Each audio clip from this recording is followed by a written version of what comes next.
All right, so let me start this video by saying I'm not saying that community can't ruin someone's experience with the game, but I also think that people hyperfixate on these surrounding aspects of games more than the games themselves, and that's a big reason for why they let community ruin their experience so easily. It's people's own hyperfixation with the controversy surrounding a game, the sales of their game, who's playing their game, more than the games themselves. And that's what leads to this tendency. So the question then becomes, how do people develop this tendency?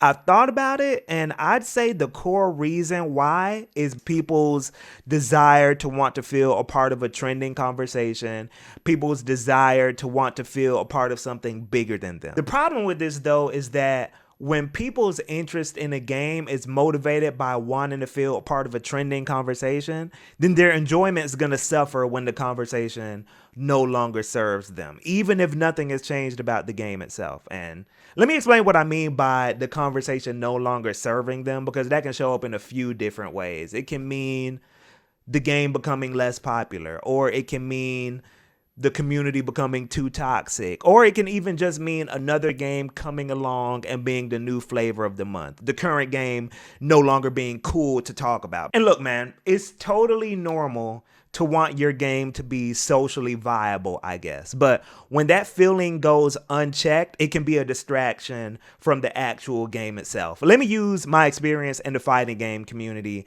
as an example. A lot of the time, I'll see new people want to get into the FGC. They may have watched Evo or something, and they'll see the player passion, they'll see the money being made, or just the general lifestyle of the fighting game community and want to get into it without actually asking themselves whether they resonate with the genre itself. Let me put it another way. Have you ever left a movie as a kid or as an adult, and now all of a sudden you want to do things that the main character was doing? So for example, if you leave a karate movie, now all of a sudden you want to take karate classes. Or if you leave a sports movie, now all of a sudden you want to try playing that sport. But after a couple days or even a couple hours, now you're no longer into it. That inspiration wears off. That is what I see happen sometimes with fighting games and games in general, is that temporary inspiration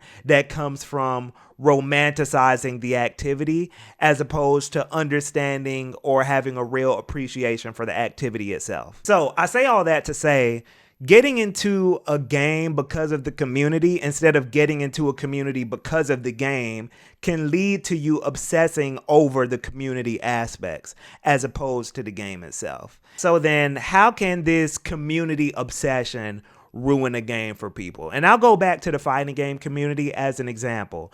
I've observed people who aren't even good at a game or go 0-2 every tournament who are hyper concerned about prize pools and sponsorships when that isn't even relevant to their experience yet. And you're already having these conversations about how a game lives or dies by how it's engaging with esports. Get good at the game first. And I'll see people who obsess over Steam charts for games that they don't even play yet. Maybe decide if you like the game first. I'll even use my own personal anecdote. I remember I got into the FGC around 2010, 2011 officially. And I remember being in some Facebook groups in Georgia for my local community for Melty Blood and just the general Georgia fighting game community, right?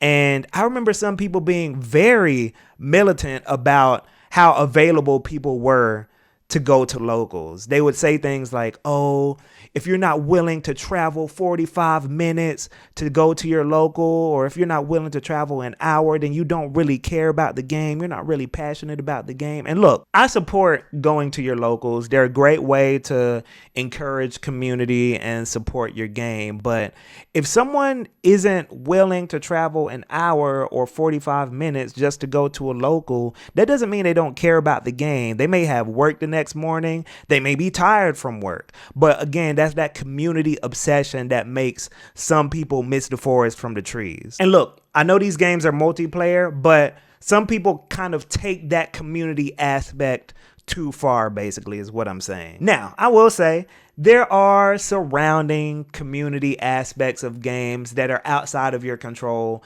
that can ruin the experience for you, right? For example, I'll go in certain Discord communities and want to get help on something in the game for some information that I can't find normally through a search or whatever. And because these people in these communities have their inside jokes or their cliques already, they might just ignore my message, or they might be dismissive towards me because they don't know me or they don't recognize who I am or whatever. Even your identity and your personality can have an impact on how you experience even the basic aspects of a game's community. I'll tell a story to make this point, and I've told this story on stream before, but I'll tell it here too. Now, I remember around 2012, 2013-ish, Pokemon X and Y had just come out, and I was in college.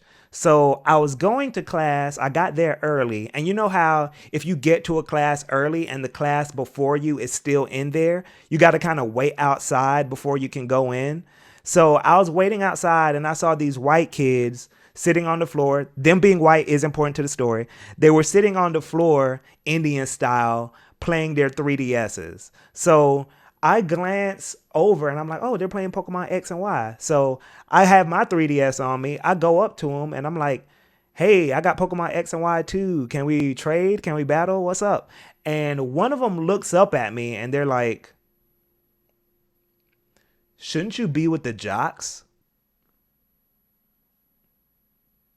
So I'm like, okay, I get it. So I just go back, sit on the stairs, and just wait for class to start.